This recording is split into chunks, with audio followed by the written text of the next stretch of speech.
Assalamualaikum warahmatullahi wabarakatuh.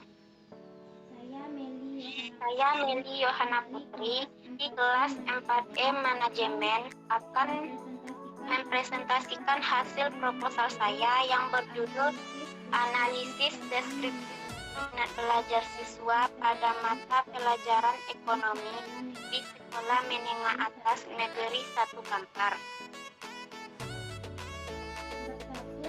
1. Pendahuluan. A. Latar belakang. Menurut Slamento mengemukakan bahwa minat adalah suatu rasa lebih suka dan rasa ketertarikan pada suatu hal atau aktivitas tanpa ada yang menyuruh. Dan belajar adalah suatu proses usaha yang dilakukan individu memperoleh suatu perubahan perilaku yang baru secara keseluruhan sebagai hasil dari pengalaman individu dalam interaksi individu dengan lingkungannya. Berdasarkan pengertian di atas, dapat disimpulkan bahwa minat belajar adalah suatu perasaan suka, ketertarikan yang dilakukan siswa sehingga menimbulkan perubahan perilaku yang baru dalam belajar, baik itu saat sesudah belajar maupun sebelum belajar tanpa ada yang menyuruh. Menurut Muhyiddin Shah mengemukakan bahwa minat adalah kecenderungan dan kegairahan yang tinggi atau keinginan yang besar terhadap sesuatu, dan belajar adalah suatu proses adaptasi atau penyesuaian tingkah laku yang berlangsung secara progresif. Berdasarkan pengertian di atas, dapat disimpulkan bahwa minat belajar adalah suatu kecenderungan dan kegairahan yang tinggi dalam hal pemusatan perhatian terhadap kegiatan belajar melalui interaksi dan akan menimbulkan perubahan perilaku. Dari uraian di atas beserta konsep-konsep para ahli sangatlah saling mendukung dan menguatkan akan pentingnya minat atau kemauan pada diri masing-masing anak. Karena ketika seseorang dalam hatinya tumbuh semangat untuk belajar, maka tidak akan ada kata putus asa lagi untuk selalu menimba ilmu kepada Allah Subhanahu wa Ta'ala. Selanjutnya yang B, penegasan istilah. Penegasan istilah di sini terbagi atas dua macam. Yang pertama, analisis. Analisis adalah kegiatan untuk mencari suatu pola dan penguraian suatu masalah secara tematis dalam menentukan bagian, hubungan antar bagian, serta hubungannya secara menyeluruh untuk memperoleh pengertian dan pemahaman yang tepat dan dapat dicerna dengan baik. Yang kedua, minat belajar siswa. Minat belajar adalah kecenderungan untuk memiliki rasa senang tanpa ada paksaan, sehingga dapat menyebabkan perubahan pengetahuan, keterampilan, dan tingkah laku. Yang C, yaitu permasalahan. Permasalahan di sini terbagi atas dua macam. Yang pertama, fokus masalah. Berdasarkan latar belakang fokus masalah ini pada mata pelajaran ekonomi di sekolah yang masalah. Maka peneliti merumuskan permasalahan penelitian ini. Bagaimana minat belajar siswa pada pelajaran ekonomi sekolah menengah atas negeri 1 Kampar. Yang D, tujuan dan manfaat penelitian. Tujuan dan manfaat penelitian ini terbagi dua macam juga. Yang pertama, tujuan penelitian. Sesuai dengan rumusan masalah yang telah dikemukakan, maka tujuan penelitian ini adalah untuk mengetahui minat belajar siswa pada mata pelajaran ekonomi di sekolah menengah atas negeri 1 Kampar. Yang kedua, manfaat penelitian. Manfaat penelitian ini terbagi dua macam. Yang pertama, manfaat teoritis. Hasil penelitian diharapkan dapat memberikan pengetahuan tentang seperti apa yang dapat menentukan minat belajar siswa pada mata pelajaran ekonomi. Yang kedua, hasil penelitian ini diharapkan dapat menjadi bahan referensi. Yang B, manfaat praktis. Manfaat praktis ini terbagi atas 4 macam. Yang pertama bagi guru, kedua bagi siswa, yang ketiga bagi sekolah, yang keempat bagi peneliti. Selanjutnya bab 2 yaitu metode. Kerangka teoritis.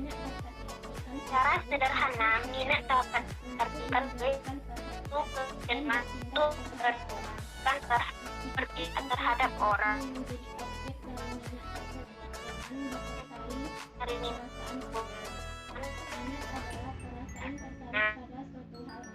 Tertarik pada suatu hal atau aktivitas dalam selanjutnya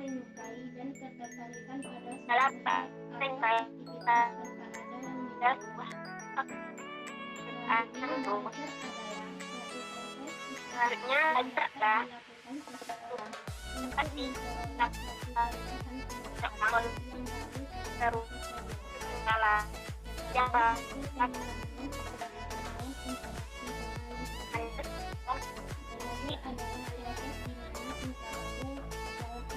mana babu bukan atau dirubah atau latihan dan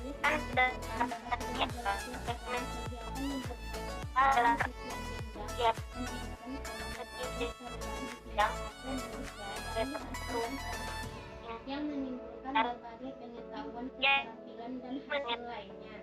Maka dapat disimpulkan bahwa minat belajar adalah suatu kecenderungan untuk selalu memperhatikan dan melihat secara terus-menerus terhadap sesuatu, contohnya orang, benda, atau kegiatan lainnya, yang disertai dengan keinginan untuk mengetahui dan mempelajarinya serta membuktikannya dalam perubahan tingkah laku atau sikap yang bersifat relatif. Ciri minat belajar yaitu pertama, itu kecenderungannya untuk memperhatikan dan mengenang sesuatu yang dipelajari secara terus. Yang kedua adalah terbuka dan terbuka. Yang ketiga, memperoleh suatu kebahagiaan oleh adanya suatu minat. Ketiga, memperoleh. Yang keempat lagi menjadi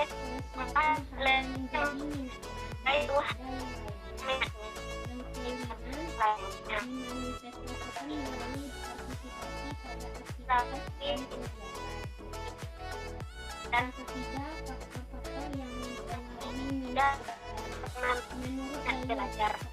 Menurut Daliono, faktor-faktor yang mempengaruhi minat belajar antara lain yang pertama, faktor dari dalam diri siswa adalah faktor yang menentukan kemana arah dan tujuan setelah menamatkan diri dari jenjang pendidikan. Yang kedua, faktor dari luar diri siswa adalah faktor individu yang turut mempengaruhi minat seseorang terhadap suatu objek atau benda. Selanjutnya, faktor-faktor yang mempengaruhi minat belajar yang ditimbulkan secara tiba-tiba. Yang pertama, faktor internal. Faktor internal ini adalah sesuatu yang membuat siswa berminat yang datangnya dari dalam diri. Yang kedua, faktor eksternal.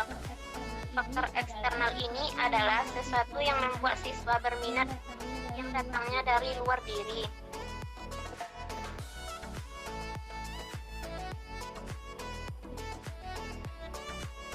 Selanjutnya yang keempat, aspek-aspek minat belajar siswa. Kurlop mengatakan minat belajar merupakan hasil dari pengalaman atau proses belajar. Kurlop ini mengemukakan minat belajar terdiri atas dua aspek. Yang pertama, aspek kognitif, yaitu aspek yang didasarkan atas konsep yang dikembangkan seseorang mengenai bidang yang berkaitan dengan minat. Yang kedua, aspek afektif. Aspek afektif ini adalah konsep yang membangun konsep kognitif dan dinyatakan dalam sikap terhadap kegiatan atau objek yang menimbulkan minat. Yang kelima, unsur-unsur minat belajar. Menurut Jali, unsur-unsur minat belajar yaitu unsur-unsur afeksi atau sikap, kesadaran, pengarahan, perasaan, seleksi, dan kecenderungan hati. Unsur afeksi ini dimanifestasikan melalui partisipasi dalam suatu aktivitas, yaitu melalui pencurahan perhatian. Sedangkan menurut Partono, minat belajar didukung oleh elemen-elemen seperti afektif, perasaan, dan emosi yang kuat. Minat belajar memiliki 3 unsur, yaitu kognisi, yang mengenal, emosi, perasaan, dan kondisi kehendak. Selanjutnya yang keenam, indikator minat belajar siswa. Berdasarkan indikator beberapa sumber di atas, maka indikator-indikator minat belajar siswa dalam penelitian ini adalah: yang pertama, adanya perasaan senang terhadap objek. Yang kedua, adanya pemusatan perhatian, perasaan, dan pikiran. Yang ketiga, adanya kemauan atau kecenderungan pada diri subjek untuk terlibat aktif dalam objek serta mendapatkan hasil yang terbaik. Adapun indikator minat belajar siswa menurut Safari sebagai berikut. Yang pertama, perasaan senang. Yang kedua, ketertarikan siswa. Yang ketiga, perhatian siswa. Yang keempat, keterlibatan siswa. Selanjutnya, berdasarkan indikator beberapa sumber di atas, maka indikator minat belajar siswa dalam penelitian ini adalah: yang pertama, adanya perasaan senang terhadap objek. Yang kedua, adanya pemusatan perhatian. Yang ketiga, adanya kemauan atau kecenderungan pada diri subjek untuk terlibat dalam objek serta untuk mendapatkan hasil yang terbaik. Selanjutnya B, penelitian relevan. Penelitian relevan dengan penelitian ini antaranya adalah: yang pertama, minat belajar sebagai determinan hasil belajar siswa oleh Siti Nurhasana dan A. Sobandi tahun 2016. Permasalahan dalam penelitian ini adalah belum optimalnya hasil belajar siswa. Hal ini ditandai dengan perolehan hasil belajar siswa yang belum mencapai kriteria ketuntasan minimum atau bisa kita sebut KKM di sekolah. Penelitian ini bertujuan untuk mengetahui pengaruh minat belajar terhadap hasil belajar. Pendekatan yang digunakan adalah pendekatan kuantitatif dengan teknik analisis data menggunakan analisis regresi. Berdasarkan abstrak yang telah disebutkan, maka dalam penelitian yang diteliti oleh Siti Nurhasana dan Asobandi yang berjudul Minat Belajar sebagai Hasil Belajar Siswa, metode yang digunakan dalam penelitian ini adalah metode survei dengan teknik pengumpulan data menggunakan angket model. Sampel penelitian adalah 58 siswa kelas 10 administrasi perkantoran sekolah menengah kejuruan atau SD Bandung. Yang kedua, analisis minat belajar siswa pada mata pelajaran sejarah peminatan di kelas 12 Sleman 1 Sleman tahun ajaran 2017 sampai 2018 oleh Selvi Desiana Herman dan Saifur Rahmat tahun 2004. Penelitian ini menggunakan metode deskriptif kuantitatif untuk menganalisis variabel tunggal yang minat belajar siswa. Responden dalam penelitian ini adalah seluruh siswa kelas 12 IPS 1, 12 IPS 2, dan 12 IPS 3 yang berjumlah 81 siswa. Penelitian ini merupakan penelitian populasi karena jumlah sampel kurang dari 100. Teknik pengumpulan data yang digunakan adalah angket, dokumentasi, dan wawancara. Uji reliabilitas menggunakan metode internal konsistensi dengan rumus alpha Kronbach. Hasil penelitian menunjukkan bahwa analisis minat belajar siswa pada mata pelajaran sejarah peminatan di kelas 12 IPS MAN 1 Sleman yang diukur berdasarkan hasil penetapan kecenderungan berada pada kategori sedang. Kategori tersebut diperoleh dari seluruh jawaban responden di kelas 12 IPS MAN 1 Sleman dengan nilai rata-rata keseluruhannya 78,99 dan dengan hasil pengelompokan kategori terlaksanakan memperoleh presentasi sebesar 52,26% yang berada pada kategori sedang.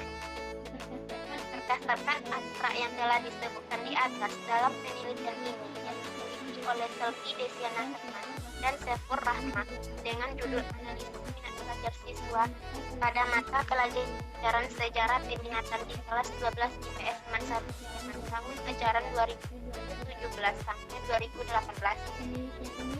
Penelitian ini bertujuan untuk menganalisis minat belajar siswa pada mata pelajaran sejarah peminatan di kelas 12 IPS MAN 1 Sleman tahun ajaran 2018 sampai 2017 sampai 2018. Uji validitas instrumen penelitian berdasarkan uji validitas internal dan uji validitas eksternal. Persamaan penelitian ini dengan penelitian yang peneliti lakukan yaitu sama-sama membahas tentang minat belajar siswa. Letak perbedaannya, Selvi Desiana Herman dan Saifur Rahmat menggunakan jenis penelitian deskriptif kuantitatif, sedangkan peneliti deskriptif kualitatif. Yang ketiga, pengaruh kreativitas dan minat belajar terhadap hasil belajar matematika siswa oleh Wilda, Salwa, dan Cindy Ekawati tahun 2017.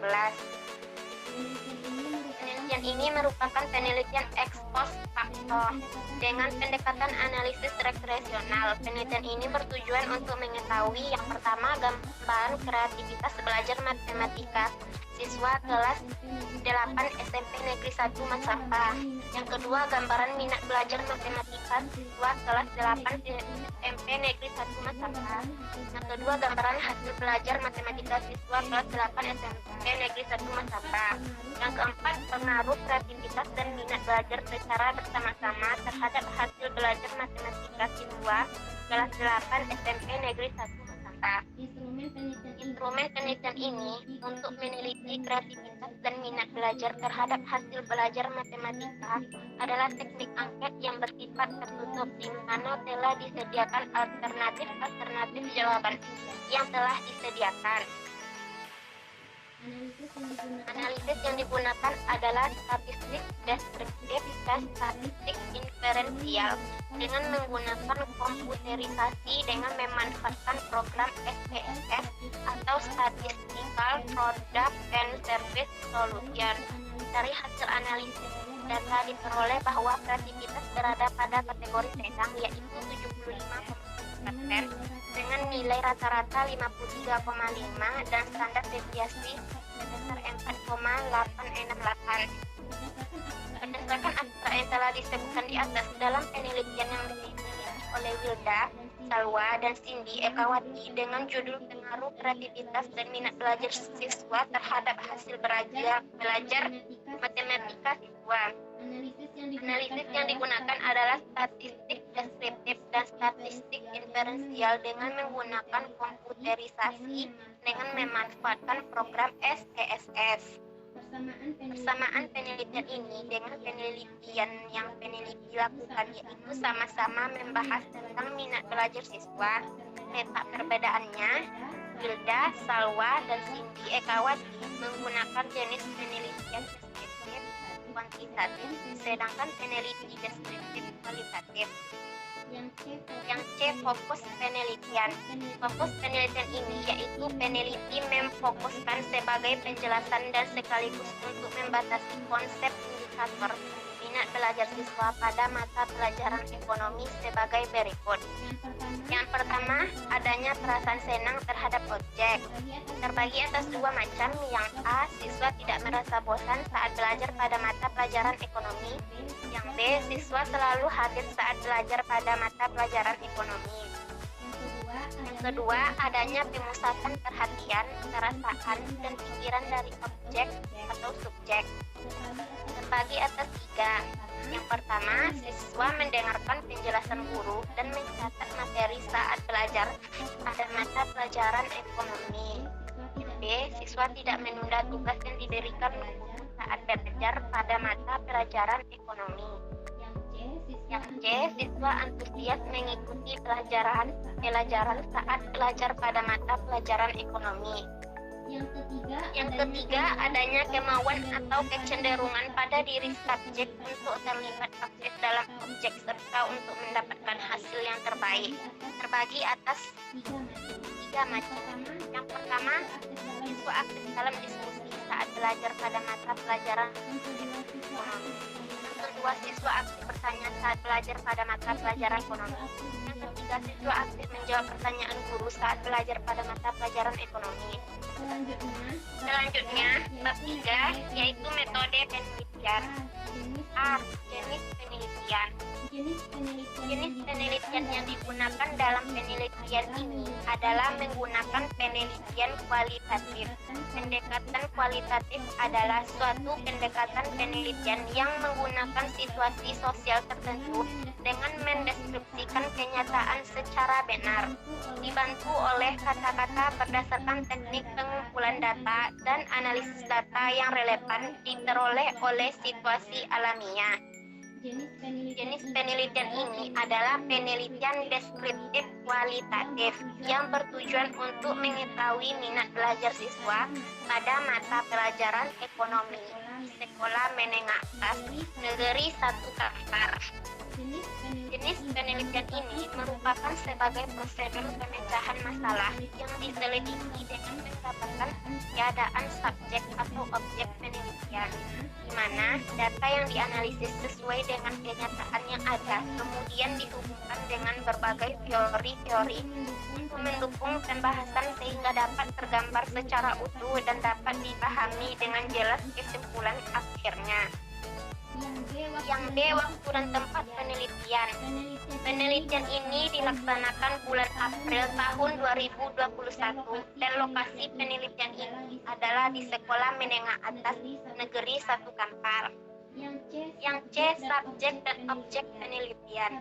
Subjek penelitian ini adalah seluruh kelas 10, 11, dan 12 ekonomi yang terdiri dari kelas 10 ekonomi yang berjumlah 75 siswa, 3 kelas 11 ekonomi yang berjumlah 89 dan 2 kelas 12 ekonomi 74 siswa, sehingga berjumlah 238 siswa. Sedangkan objek penelitian ini adalah analisis deskriptif tentang minat belajar siswa pada mata pelajaran ekonomi di Sekolah Menengah Atas Negeri 1 Kampar. Yang D, instrumen penelitian. Dalam penelitian kualitatif, yang menjadi instrumen atau alat penelitian adalah peneliti itu sendiri. Oleh karena itu, peneliti sebagai instrumen juga harus divalidasi seberapa jauh peneliti kualitatif siap melakukan penelitian yang selanjutnya terjun ke lapangan. Dalam penelitian kualitatif, instrumen utamanya adalah peneliti sendiri. Namun selanjutnya, setelah fokus penelitian menjadi jelas, maka kemungkinan akan dikembangkan instrumen penelitian sederhana yang diharapkan dapat melengkapi data dan membandingkan dengan data setelah ditemukan observasi dan wawancara. Instrumen dalam penelitian ini adalah penulis harus menguasai semua yang berkaitan dengan penelitian, mulai dari penguasaan terhadap teori yang digunakan dan metode yang digunakan dalam penelitian, Penulis dalam melakukan penelitian menggunakan instrumen observasi dan wawancara untuk mengumpulkan data yang berhubungan dengan penelitian. Yang E, informan penelitian. Penelitian kualitatif tidak menggunakan istilah populasi karena penelitian kualitatif berangkat dari kasus tertentu yang ada pada situasi sosial tertentu dan hasil kajiannya tidak akan diberlakukan ke populasi, tetapi ditransferkan ke tempat lain pada situasi yang memiliki kesamaan dengan situasi sosial pada kasus yang dipelajari.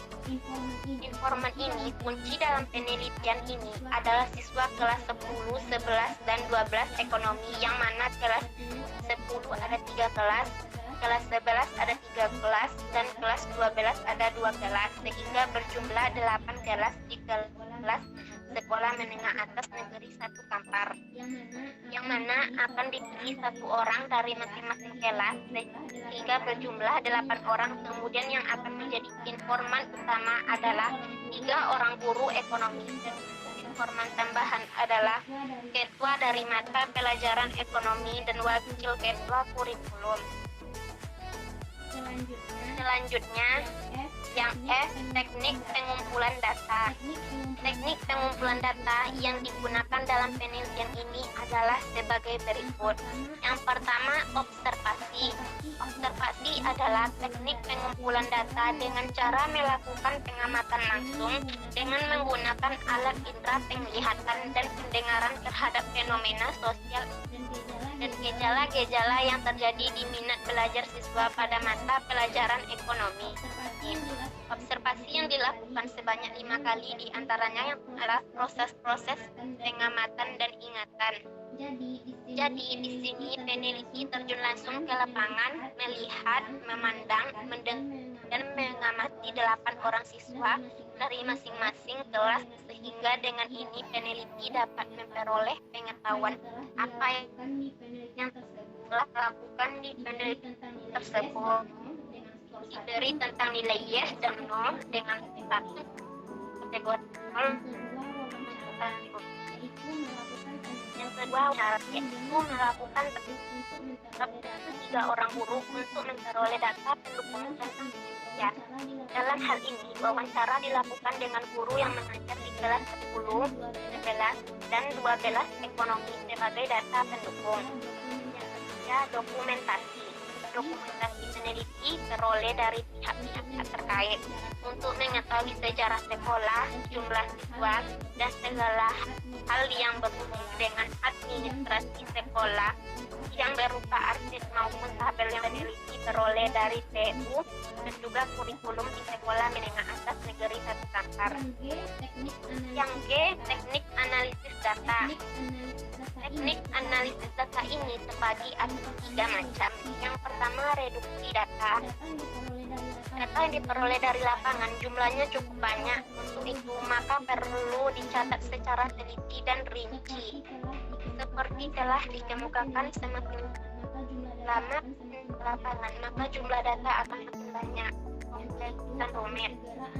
Untuk itu, perlu segera analisis data melalui reduksi data. Mereduksi data berarti merangkum, memilih hal-hal yang pokok, dan fokuskan pada hal-hal yang penting, dan dicari tema dan polanya. Dengan demikian, data yang telah direduksi dan memberikan gambaran yang lebih jelas dan mempermudah peneliti untuk melakukan pengumpulan data selanjutnya dan mencarinya bila diperlukan. Reduksi data dapat dibantu dengan peralatan elektronik seperti komputer mini dengan memberikan kode pada aspek-aspek tertentu. Yang kedua, penyajian data. Dalam penelitian kualitatif, penyajian data bisa dilakukan dalam bentuk uraian singkat, bagan, hubungan antar kategori, flowchart, dan selanjutnya.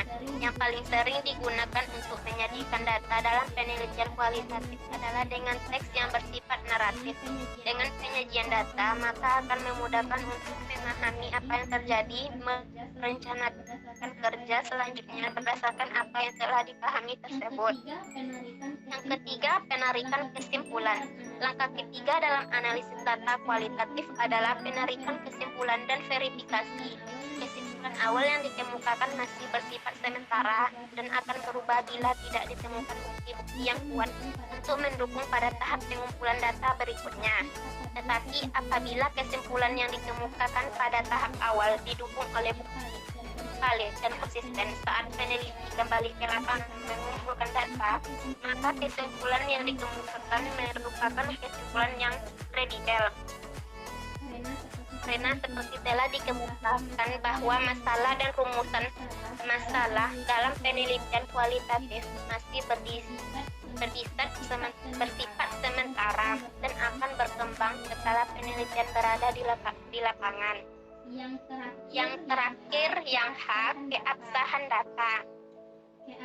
Keabsahan data yang dipergunakan peneliti untuk mengecapkan data melalui dua keabsahan data, yaitu yang pertama, uji kredibilitas data dengan menggunakan bahan referensi.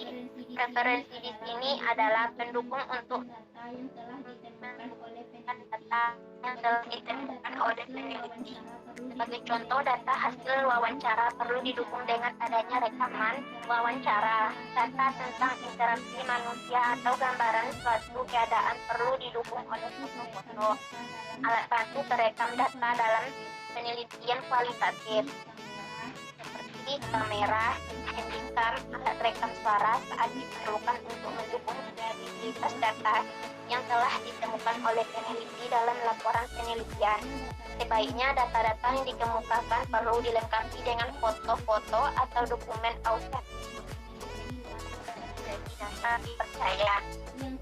Yang kedua, uji kredibilitas data dengan member check. Member check adalah pengecekan data yang diperoleh peneliti kepada pemberi data. Dengan tujuan member check adalah untuk mengetahui seberapa jauh data yang diperoleh sesuai dengan apa yang diberikan oleh pemberi data. Apabila daya yang ditemukan disepakati oleh para pemberi data, berarti data tersebut sangat valid, sehingga semakin kredibel atau dipercayanya. Tetapi apabila data yang ditemukan dengan berbagai penafsiran tidak disepakati oleh pemberi data, maka peneliti perlu melakukan diskusi dengan pemberi data, dan apabila perbedaannya tajam. Jadi tujuan member check adalah agar informasi yang diperoleh dan akan digunakan sumber data atau informan. Pelaksanaan member check dapat dilakukan setelah satu periode pengumpulan data selesai atau setelah mendapat suatu temuan atau kesimpulan. Baiklah, itu hasil presentasi proposal saya. Lebih dan kurang saya mohon maaf. Wabillahi taufiq wa hidayah. Wassalamualaikum warahmatullahi wabarakatuh.